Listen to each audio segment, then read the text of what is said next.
Sa Japan, tampok ang makasaysayang istruktura ng Manila Cathedral sa taunang Sapporo Snow Festival.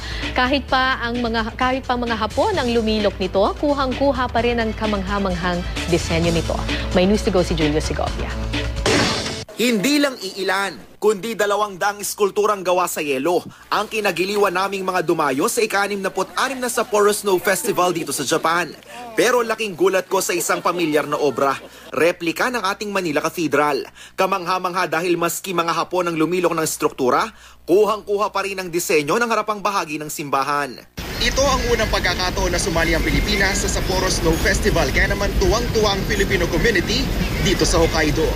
It's really a great honor for us dahil alam niyo naman ang image ng mga Pilipino kahit papaano dito sa Japan. This time, na-feature ang Pilipinas and it's really big because Sapporo Snow Festival is seen around the world. At kasabay ng pagbida sa makasaysayang katedral, ang pagbida rin sa mga pinagmamalaking Filipino dance. Ang mga sumayaw, nakabarot saya pa.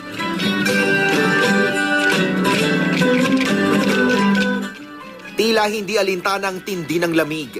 Negative 3 degrees Celsius o mas malamig sa freezing point na 0 degree. Kaya ang lahat ng nakasaksi sa palabas, lalong namangha. Kanina nakita namin yung performance ng mga sumasayaw.